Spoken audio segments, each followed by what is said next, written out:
Hello students. हम लोग बात कर रहे थे लाइफ प्रोसेसेस चैप्टर की, और इसमें हमने अब तक न्यूट्रिशन एंड डाइजेशन जो है वो पढ़ लिया है, हेटरोट्रॉफिक मोड ऑफ न्यूट्रिशन। अब जो हमारी नेक्स्ट हेडिंग है वो रेस्पिरेशन है। तो हमें यहाँ पर रेस्पिरेशन इन डिफरेंट एनिमल्स हम देखेंगे, स्मॉल ऑर्गेनिज्म से लेकर ह्यूमन बीइंग तक देखेंगे हम इसमें कैसे होता है। तो सबसे पहले हमें ये पता होना चाहिए कि what is the meaning of respiration. Respiration वो इम्पॉर्टेंट प्रोसेस है जिसकी वजह से जो फूड हमने कंज्यूम किया उससे जो डाइजेस्टिव मटेरियल बना, यानी जो फूड हमने इनटेक किया वो एक्चुअली हमने इनटेक किया है ताकि हमारे को एनर्जी मिल पाए। तो फूड से एनर्जी बनाने का प्रोसेस जो कि ऑक्सीजन की प्रेजेंस या ऑक्सीजन की एब्सेंस में भी हो सकता है, रेस्पिरेशन कहलाता है। तो यहाँ पे हम यही रेस्पिरेशन के बारे में ही जो है पढ़ने जा रहे हैं आज। यहाँ पर हम देखेंगे,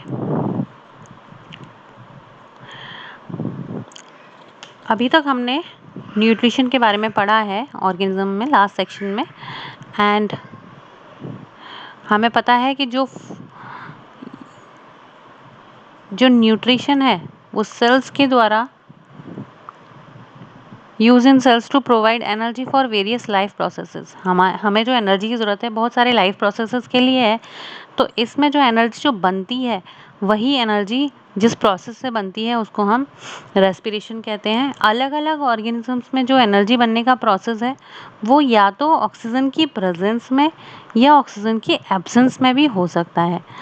तो in all cases the first step is break down of glucose. हमने जो फूड एब्जॉर्ब किया था वो सिंपलर फॉर्म किस फॉर्म में एब्जॉर्ब किया था? ग्लूकोज की फॉर्म में। हमने स्टार्च खाया था, कार्बोहाइड्रेट खाए थे और उसको ग्लूकोज के रूप में कन्वर्ट हमारे एंजाइम्स ने कर दिया था, जो कि एक 6 कार्बन का कंपाउंड है। फॉर्मूला हमें इसका आता है, ग्लूकोज का फॉर्मूला हमको पता है C6H12O6। तो ये कितने कार्बन का है? 6 कार्बन का मॉलिक्यूल है इनटू 3 कार्बन मॉलिक्यूल। सबसे पहला स्टेप में हमें 6 कार्बन मॉलिक्यूल को 3 कार्बन के मॉलिक्यूल में कन्वर्ट कराना होता है। जो 3 कार्बन का जो मॉलिक्यूल है इसका नाम है पायरुवेट या पायरुविक एसिड भी हम उसे कह सकते हैं। यानी 6 कार्बन से 3 कार्बन में हमने इसको कन्वर्ट कराना है फर्स्ट स्टेप में। फर्दर द पायरुवेट में be converted into ethanol and carbon dioxide. उसके बाद 2-3 तरह से पायरुवेट को कन्वर्ट कराया जा सकता है, या तो पायरुवेट से इथेनॉल बना लिया जाए और कार्बन डाइऑक्साइड बना ली जाए। ये जो प्रोसेस है ये ईस्ट में होता है। इस प्रोसेस को हम फर्मेंटेशन कहते हैं। जो हमारी जो लिक्वर बनता है, जो वाइन बनती है, वो इस फर्मेंटेशन प्रोसेस की वजह से ही बनती है। इसके अलावा आपने देखा होगा कि हम डो वगैरह में भी ईस्ट को डालते हैं जब हम कुछ बेकिंग का काम कर रहे होते हैं। तो ये जो ईस्ट है ये वहाँ पे फर्मेंट करता है चीज़ों को। आपने देखा होगा कि बड़ी थोड़ा सा वो स्मेली जैसा भी हो जाता है और बहुत स्पंजी वो हो जाता है। क्यों? क्योंकि उसमें फर्मेंटेशन हुआ है, और वो फर्मेंटेशन किस तरीके का है? एनारोबिक फर्मेंटेशन होता है उसके अंदर, जिसमें कि इथेनॉल बन जाता है और कार्बन डाइऑक्साइड बन जाता है। इसका एग्जांपल है ईस्ट। और ये यूज़ कहाँ कर रहे हैं हम? ये जो लिक्वर जो होता है उसके फॉर्मेशन में यूज़ होता है ये प्रोसेस।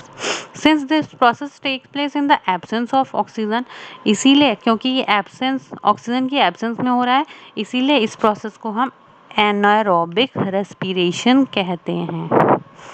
हमने क्या किया है? हमने जो हमारा ग्लूकोज है, ग्लूकोज को कन्वर्ट करा दिया हमने इथेनॉल एंड कार्बन डाइऑक्साइड में, और एब्सेंस है, ऑक्सीजन नहीं है वहाँ पर। इस प्रोसेस को हमने एनारोबिक रेस्पिरेशन कहा है।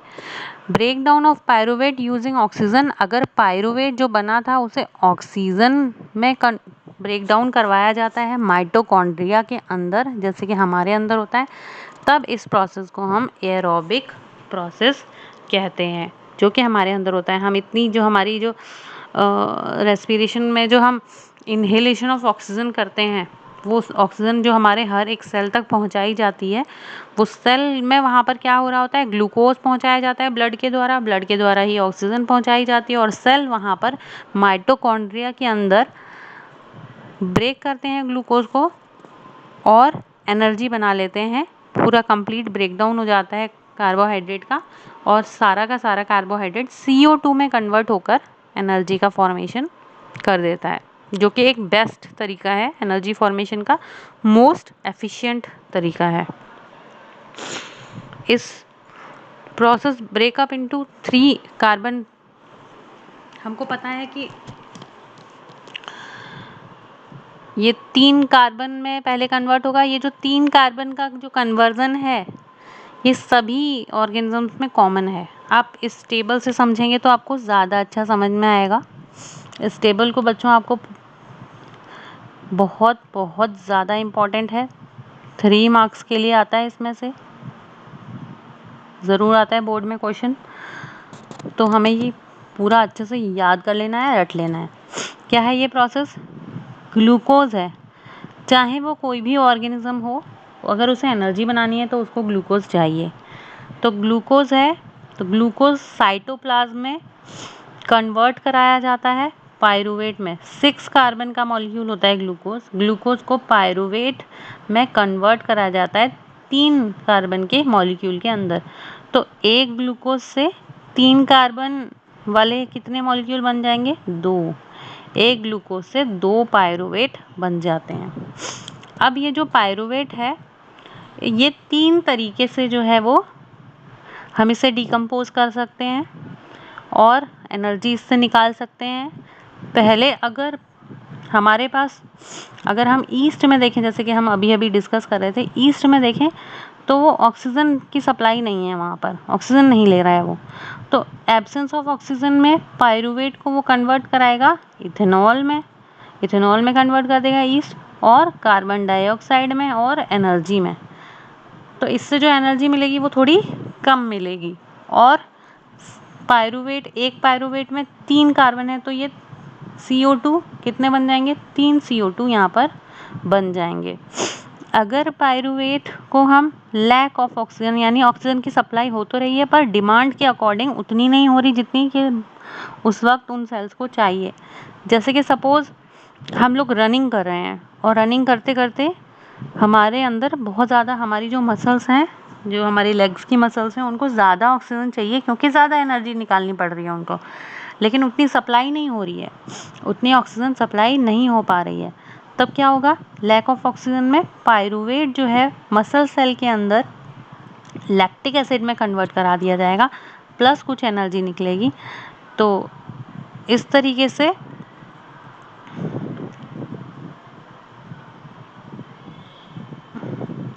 यहाँ पे ये 3 कार्बन नहीं बनेंगे, यहाँ पे 2 कार्बन का मॉलिक्यूल इथेनॉल है ही, तो ये कार्बन डाइऑक्साइड एक ही बनेगा। Sorry for that. नाउ अब यहाँ पर ध्यान दीजिए आप, ये जो है लैक्टिक एसिड में कन्वर्ट कर लेगा इन लैक ऑफ ऑक्सीजन और एनर्जी में। ये जो लैक्टिक एसिड है, तो अब आपको पता है कि जब हम को अचानक से बहुत ज़्यादा तेज़ दौड़ना होता है, या फिर बहुत ज़्यादा हमें मसल्स का कोई काम करना पड़ जाता है, अचानक से हमें बहुत ज़्यादा वज़न उठाना पड़ जाता है, तो हमें मसल क्रैम्प्स होने लग जाते हैं। तो क्रैम्प्स इसलिए होते हैं क्योंकि हमारी मसल्स के अंदर वो लैक्टिक एसिड का डिपोजिशन हो जाता है। लैक्टिक एसिड बना जब हमें अचानक से एनर्जी की ज़रूरत पड़ गई और हमारे अंदर उतनी ऑक्सीजन सप्लाई नहीं हो पाई, तो हमारी बॉडी ने टेम्परेरी क्या किया कि लैक्टिक एसिड बनवाना शुरू कर दिया और एनर्जी निकालनी शुरू कर दी उस पायरूवेट से मसल्स के अंदर।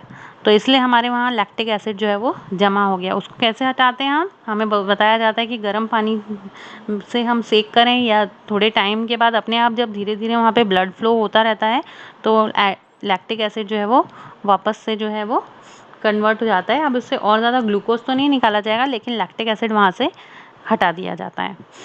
अगर ऑक्सीजन की सप्लाई अच्छी है, जैसे कि अगर हम माइटोकॉन्ड्रिया के अंदर देखें, सेल में जो माइटोकॉन्ड्रिया हैं वहाँ देखें, वहाँ पे प्रेजेंस ऑफ ऑक्सीजन अच्छा है, तो पायरूवेट वहाँ कंप्लीटली कन्वर्ट हो जाता है कार्बन डाइऑक्साइड में, वाटर में, एंड बहुत ज़्यादा एनर्जी हमको वहाँ पे मिलती है। तो ये सबसे ज़्यादा एफिशिएंट ये तरीका है। लेकिन हमको ये टेबल बनाने को ये आ जाता है, कहीं ना कहीं कुछ ये चीज़ें मिस कर देते हैं, या तो ये लोकेशन मिस कर देते हैं, या फिर ये यहाँ पे इनके प्रोडक्ट्स को मिस कर देते हैं, और हमको जो है वो, या फिर कई बार ये डायरेक्टली पूछ लेते हैं कि what are the 3 ways of glucose के कन्वर्जन में, ग्लूकोज की जो डिकम्पोजिशन है या रेस्पिरेशन के जो 3 वेज हैं ग्लूकोज के, वो आप बताइए। तो ये हमें बताने होंगे यहाँ पर, इसीलिए ये बहुत इंपॉर्टेंट है, इसे हमें याद कर लेना चाहिए। Energy release during cellular respiration is immediately use to synthesize molecule of ATP. ये जो एनर्जी बन रही है, ये एक्चुअली क्या है, ये एटीपी बनाए जा रहे हैं यहाँ पर, which is use to fuel all other activities in the cell. In these processes, ATP is broken down, giving rise to fixed amount of energy, which can drive endothermic reaction taking place in the cell. बाद में जिसमें कि endothermic reaction जो कि हमारे cell के अंदर होते हैं, वहाँ पे हमें एनर्जी की ज़रूरत होती है।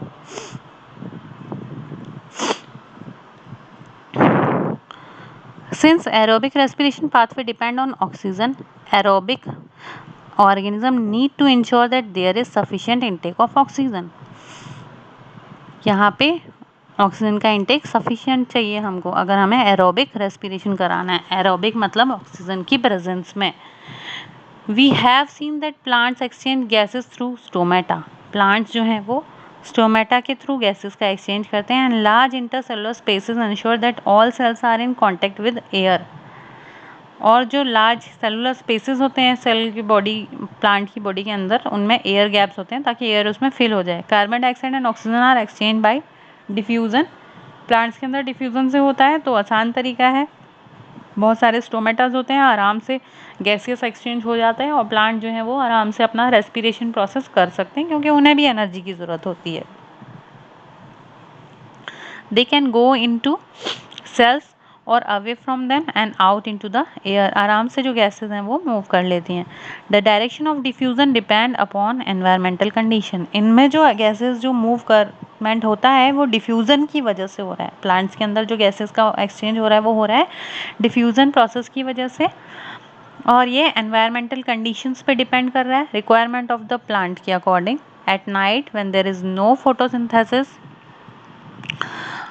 occurs, CO2 eliminate into major exchange activity going on. During the day, CO2 generate during respiration is used up for photosynthesis. Hence, there is no CO2 release. Instead, oxygen release in the major event at this time. तो oxygen night में इनके पास ज़्यादा release हो रही होती है, तो आराम से जो है ये वहाँ पे रेस्पिरेशन कर पाते हैं। Animals have evolve different organs. Animals के पास क्या है, एनिमल्स के पास अलग अलग तरह के डिफरेंट ऑर्गन्स हैं जो कि ऑक्सीजन अपटेक करने में उनको हेल्प करते हैं एनवायरनमेंट से, for getting rid of carbon dioxide, ताकि कार्बन डाइऑक्साइड बाहर जा पाए और ऑक्सीजन अंदर आ पाए। टेरेस्ट्रियल एनिमल्स कैन, तो हमारे अंदर ये जो हो रहा है ये किस प्रोसेस से हो रहा है, ब्रीदिंग की वजह से हो रहा है। हम जो सांस लेते हैं, सांस छोड़ते हैं, इनहेल करते हैं, एक्सहेल करते हैं, वो जो ब्रीदिंग प्रोसेस है उसकी वजह से हमारे अंदर गैसियस एक्सचेंज हो पाता है। But animal that live in water, जो एनिमल वाटर में रहते हैं वो ऑक्सीजन कहाँ से लाते हैं, वो ऑक्सीजन लेते हैं जो भी वाटर में डिज़ोल्व्ड ऑक्सीजन है, जो पानी में मिक्स्ड है ऑक्सीजन, वो वहाँ से उसको एब्जॉर्ब कर लेते हैं, या फिशेज़ अगर हैं तो वो अपने गिल्स के द्वारा उन्हें फिल्टर कर लेती है ऑक्सीजन को।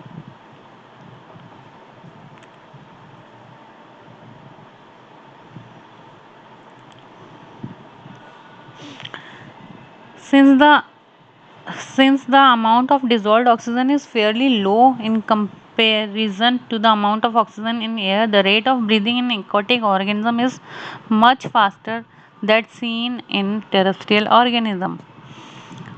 इसीलिए जो ब्रीदिंग प्रोसेस है जो एक्वाटिक एनिमल्स हैं उनमें फास्ट प्रोसेस है, क्योंकि उन्हें कम ऑक्सीजन मिलती है। कम ऑक्सीजन मिलने की वजह से उन्हें जल्दी जल्दी ये ब्रीदिंग प्रोसेस उनको करना पड़ता है। लेकिन टेरेस्ट्रियल ऑर्गेनिजम्स में ऐसा नहीं है, क्योंकि टेरेस्ट्रियल ऑर्गेनिज्म में उनके अंदर लंग्स प्रेजेंट हैं, तो वो उसको डीप जो है वो ब्रीथ कर पाते हैं, तो ज़्यादा से ज़्यादा ऑक्सीजन या फिर गैसेस एक्सचेंज वो कर पाते हैं। फिशेस जो हैं वहीं पे मैंने आपको जैसे बताया, वाटर इनटेक होता है उनके माउथ से और वो गिल्स के थ्रू उसे बाहर निकालती हैं, जिसकी वजह से जो है वो उसको फिल्टर कर लेती हैं ऑक्सीजन को। Terrestrial animals use the oxygen in atmosphere for respiration, oxygen को यूज करते हैं एटमॉस्फेयर से रेस्पिरेशन करने के लिए। This oxygen is absorbed by different organs in different animals, अलग अलग ऑर्गेनिजम्स में अलग अलग ऑर्गन्स के थ्रू जो है ऑक्सीजन अंदर जा पाती है। All these organs have a structure that increases the surface area, ये सारे जो ऑर्गेनिज्म हैं इनके पास कुछ ना कुछ स्ट्रक्चर्स ऐसे हैं जो सरफेस एरिया बढ़ाते हैं ताकि ऑक्सीजन के कांटेक्ट, जो एटमॉस्फेरिक ऑक्सीजन का जो कांटेक्ट हो रहा है उनके किसी ऑर्गन से, वो ज़्यादा से ज़्यादा हो। Since the exchange of oxygen and carbon dioxide has to take place across this surface, और वो जो सरफेस है बहुत फाइन है, बहुत डेलिकेट है, और वो क्या सरफेस है हमारा, वो है हमारी लंग्स। तो लंग्स जो हैं वो काम करती हैं हमारे अंदर गैसेस एक्सचेंज का। ह्यूमंस के अंदर हम देखेंगे air is taken inside the body through the nostril. Humans के अंदर पहले नॉस्ट्रिल से जो है वो एयर इनटेक होती है, ये हमारा रेस्पिरेटरी सिस्टम स्टार्ट हो रहा है, यहाँ से सिस्टम है हमारा पूरा रेस्पिरेशन के लिए, जो हमारे अंदर टिश्यूज जो हैं नॉस्ट्रिल से शुरू हो रहा है। नॉस्ट्रिल्स हैं, the air passing through the nostril is filtered by fine hair, हमारे नॉस्ट्रिल्स के अंदर फाइन हेयर्स हैं जो कि एयर को फिल्टर करते हैं। The passage is also lined with mucus, ये एक लेयर भी प्रेजेंट है ताकि जो भी डस्ट है या जो बैक्टीरियाज वगैरह हैं वो ट्रैप हो जाएं उसमें। From here the air passes through the throat, उसके बाद थ्रोट से होती हुई वो सीधे लंग्स में पहुंचती है एयर। रिंग्स ऑफ कार्टिलेजेस हैं हमारे पास में जो कि थ्रोट में लगी रहती हैं, वो एयर पैसेज को कोलैप्स नहीं होने देती हैं, क्योंकि ये सॉफ्ट टिश्यू का हमारा एयर पैसेज बना है थ्रोट के अंदर, आप देखो गले के अंदर बना है, तो यहाँ पे ये रिंग्स हैं कार्टिलेज की, ये रिंग्स जो हैं इसको पकड़ के रखती हैं, उसको कोलैप्स होके पिचकने नहीं देती हैं।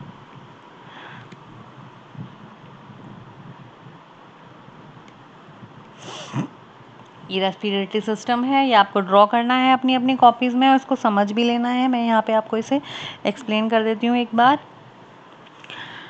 रेस्पिरेशन में जो भी हमारा हेल्प कर रहा है, यहाँ पे ब्रीदिंग प्रोसेस में जो हमारा हेल्प में एक जो हेल्प हो रही है वो हमारे रेस्पिरेटरी सिस्टम से हो रही है। तो ये कहाँ से शुरू है, ये हमारे नेज़ल पैसेज से शुरू हो रहा है।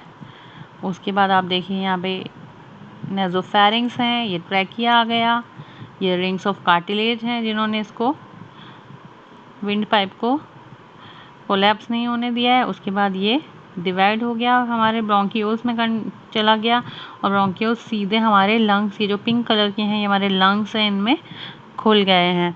और आप देखिए लंग्स के अंदर ये जो ये वाले जो पोर्शंस हैं, ये वाले ये यहाँ पे दिखाए हैं, ये एल्वियोलीज हैं हमारे, बलून लाइक स्ट्रक्चर्स हैं, ग्रेप लाइक स्ट्रक्चर्स हैं। ये अगर हमारी ये जो वेसल है ब्रोंकियोल्स, अगर ये डायरेक्टली सीधे ही लंग्स में खुलते ऐसे, तो ये सरफेस एरिया बस इतना मिलता ही नहीं गैसेस एक्सचेंज का, बस ये इसके आसपास का। लेकिन इन्होंने ऐसे खुलने की जगह क्या किया, अपने अंदर कुछ बैलून लाइक स्ट्रक्चर्स बना लिए, ऐसे ऐसे फिर ऐसे ऐसे। तो ये बैलून लाइक स्ट्रक्चर्स ने आप देखो इतना ज़्यादा सरफेस एरिया जो है वो इसका बढ़ा दिया अंदर की तरफ से, अंदर से बहुत ज़्यादा एरिया बढ़ गया, जिससे गैसेस जो है वो ज़्यादा से ज़्यादा एक्सचेंज जो है वो हो पाए, उतना ही ज़्यादा गैसेस एक्सचेंज हो जाएगा। आप ये देखो अगर ये ऐसा ही रहता तो कोई एरिया नहीं होता, लेकिन यहाँ इंटरनली ये क्रेप लाइक स्ट्रक्चर्स बने, इन्होंने बहुत ज़्यादा जो एरिया है वो गैसेस एक्सचेंज का बढ़ा दिया है कई मिलियंस टाइम्स, तो ज़्यादा से ज़्यादा ऑक्सीजन जो है हमारे अंदर जा पाए और कार्बन डाइऑक्साइड वैसे ही हमारे अंदर से बाहर निकल पाए। इसकी लेबलिंग हमको सीख लेनी है। रिंग्स ऑफ कार्टिलेज है, इसके बाद ये ब्रोंकी है, ब्रोंकी फिर डिवाइड हुआ है ब्रोंकियोल्स में, यहाँ पे एल्वियोलर सैक है या फिर से एल्वियोली कह सकते हैं। साथ में ऊपर से हमें रिब्स भी हेल्प करती हैं। आप देखिए जब आप सांस लेते हैं, जब आप सांस लंबी ले रहे होते हैं तो हमारी रिब्स ऊपर की तरफ आती हैं, जिसकी वजह से हमारा जो अंदर जो लंग्स के लिए जो एरिया है वो बढ़ जाता है और गैसेस बाहर से अंदर तेज़ी से हमारे लंग्स में फिल हो जाती हैं। इसी तरीके से ये जो ये वाला जो स्ट्रक्चर है, ये ब्राउन सा जो स्ट्रक्चर है डायफ्राम, ये एक रबर की शीट के जैसा स्ट्रक्चर है। जब हम सांस भर रहे होते हैं तो ये भी हमारा डायफ्राम जो है वो नीचे की तरफ मूव होके फ्लैट हो जाता है।